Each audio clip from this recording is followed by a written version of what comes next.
JEE mains 2025 के aspirant हो, इस वीडियो को ध्यान से सुनिएगा क्योंकि इस वीडियो में डिस्कस करने वाला हूं बहुत सारी इंपॉर्टेंट बातें जो कि आपको जानना बहुत जरूरी है। एंड चैनल को अभी तक सब्सक्राइब नहीं किया है, कर लीजिएगा क्योंकि अभी ये स्टार्टिंग है। अभी आप रजिस्ट्रेशन कर रहे हो, फिर अभी आपका एग्जाम होगा। एग्जाम के पहले अभी कौन से फॉर्म्स को फिल आउट करना है, एंड जनवरी के एग्जाम के बाद क्या फिल आउट करना है, उसके बाद आपका रिजल्ट आएगा फाइनल, फिर काउंसलिंग से पहले कौन कौन सी चीज़ों को अप्लाई करना है, सब आपको इस चैनल पे मिलता रहेगा। सब आपके भैया गाइड कर रहे होंगे, तो परेशान बिल्कुल नहीं हो रहा है। चैनल को सब्सक्राइब कर लेना है क्योंकि उससे आपकी कोई भी चीज मिस आउट नहीं होगी। तो आइए डिस्कस करते हैं भैया टोटल नंबर ऑफ रजिस्ट्रेशन कितने हुए और कुछ इंपॉर्टेंट बातें डिस्कस करूंगा। एंड साथ ही में आप सभी बच्चे फॉर्म फिलिंग ऑलमोस्ट कर पा रहे हैं। जो पहले बच्चे इशू फेस कर रहे थे अब वो चीजें नहीं हो रही है। तो अप्रॉक्स अभी तक आपके पिछले 1 घंटे पहले जो आपके टोटल नंबर ऑफ रजिस्ट्रेशन हुए वो आपका अप्रॉक्स 7.4 लाख बच्चों ने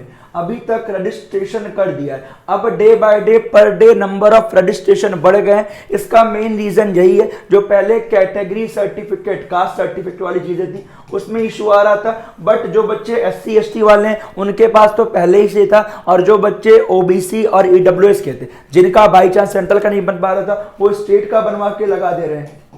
स्टेट का अभी अप्लाई सकते हो, बट काउंसलिंग के पहले आप सही कर लीजिएगा। और एक वीडियो मैंने बना दी है जिसमें क्या सेंट्रल गवर्नमेंट वाला फॉर्मेट होता है जो एज पर जोसा है, उसके रिगार्डिंग मैंने टेलीग्राम पे फॉर्मेट भेज दिया है और वीडियो का लिंक मैं डिस्क्रिप्शन में डाल दूंगा। उस वीडियो को जरूर चेकआउट कर लीजिएगा। और जिन बच्चों को दिक्कत आ रही है कि भैया मेरा सर्टिफिकेट नंबर वाली चीजों में इशू आ रहा है, मेरा सर्टिफिकेट बन नहीं पा रहा है, उसके रिगार्डिंग भी मैंने वीडियो बनाई है। आप सभी बच्चे, मेरा रिकमेंडेशन यही है, ऑनलाइन जरूर अप्लाई कीजिए, चाहे वो आपका OBC OWS है। जो आपका इनरोलमेंट नंबर एक्नॉलेजमेंट नंबर मिला है, अगर आपको 22 नवंबर के पहले सर्टिफिकेट नहीं मिल पा रहा है तो आप 21 तारीख को भर दीजिएगा। अदरवाइज ऐसा भी पॉसिबिलिटी है कि फॉर्म आपका एक्सटेंड कर दिया जाए, और अगर आपका फॉर्म 20-21 नवंबर तक एक्सटेंड कर दिया जाए तो और वेट कर सकते हो। बट फिर अगर आपका कोई दिक्कत है तो परेशान मत होइएगा। अगर आपको लगता है कि 21 तारीख तक कोई नोटिफिकेशन नहीं आया तो फॉर्म को फिल आउट कर दीजिएगा, बिल्कुल आखिरी मोमेंट का वेट मत कीजिएगा। आप एनरोलमेंट नंबर डाल के भर दीजिए, कोई दिक्कत वाली बात नहीं है। लोग बोल रहे हैं कि भैया डेट ऑफ इश्यू पे डालेंगे, तो जिस दिन आपने अप्लाई किया वो डाल दीजिएगा।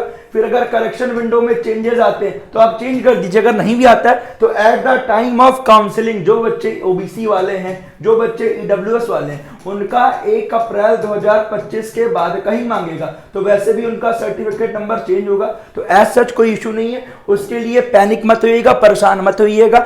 और किसी के मन में कुछ डाउट होगा इस वीडियो के नीचे कमेंट कीजिएगा। कुछ बच्चे ऐसे भी हैं जो गलती कर रहे हैं, क्या वो अभी कैटेगरी लाइक जनरल EWS है, OBC है, जिन्होंने पहले जनरल से फॉर्म भर दिया फिर अब वो EWS से भर रहे हैं। तो ऐसे बच्चे सावधान रहिएगा।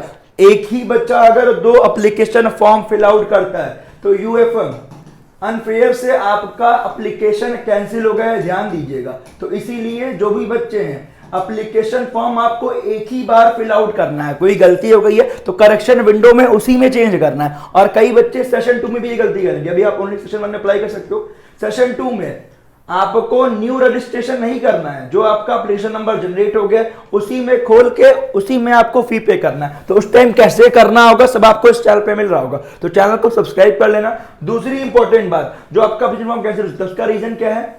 अगर आपका जो आप फी पेमेंट कर रहे हो उस फी पेमेंट करने में कोई अगर इशू आया है, जब तक आपके पोर्टल में पेमेंट कंफर्म शो नहीं करता तब तक आपकी फीस डिपॉजिट नहीं हुई। कई बच्चों का पिछली बार कुछ बच्चों का ऐसा हुआ था जिन्होंने फी पे कर दिया था बट कुछ ग्लिच की वजह से फी पेमेंट सक्सेसफुल नहीं हुआ था, तो बाद में उसके रिगार्डिंग NTA कुछ नहीं करता है, ध्यान दीजिएगा। तो उसको चेक कर लीजिएगा, अगर पेमेंट कट गया है तो वो आपका रिफंड आ जाएगा। उसके लिए 1 दिन का वेट कीजिएगा। कहने का मतलब क्या, अगर फी आपका कट गया है तो आप 1 दिन का वेट कीजिएगा। अगर पेमेंट कंफर्म नहीं हो पाता है तो आप दोबारा पे कीजिएगा। जो आपने किया है वो आपका जो आपने किया, जो आपका कटा है पेमेंट, वो आपका रिफंड आएगा, ठीक है।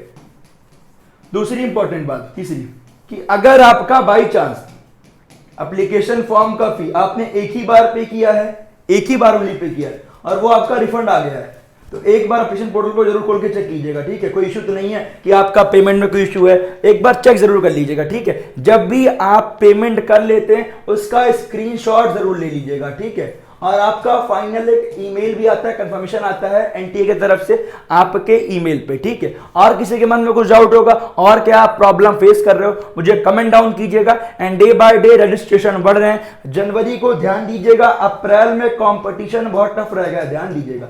जनवरी में कम नंबर पे अच्छा परसेंटाइल बनेगा। तो सभी बच्चों को ऑल द बेस्ट। हमारी तरफ से भी जो हमारी मोस्ट एक्सपेक्टेड क्वेश्चन की सीरीज है वो हमने स्टार्ट कर दी है। 2 क्वेश्चन मैंने डाल दिया, काफी सारे बच्चे उसे देख भी रहे हैं, आपने नहीं देखा है देख लीजिएगा। वो सवाल आपका किसी ना किसी शिफ्ट में आना ही आना है। हम पहले के 10 साल के पेपर को एनालाइज कर रहे हैं और जो अपना बिल्कुल सेम सवाल आना है वो हम आपको करवा रहे हैं। तो उसके लिए चैनल को सब्सक्राइब करके नोटिफिकेशन दबा लीजिएगा। मिलते हैं आपसे अगले वीडियो में। बाय बाय, स्टे सेफ, जय हिंद।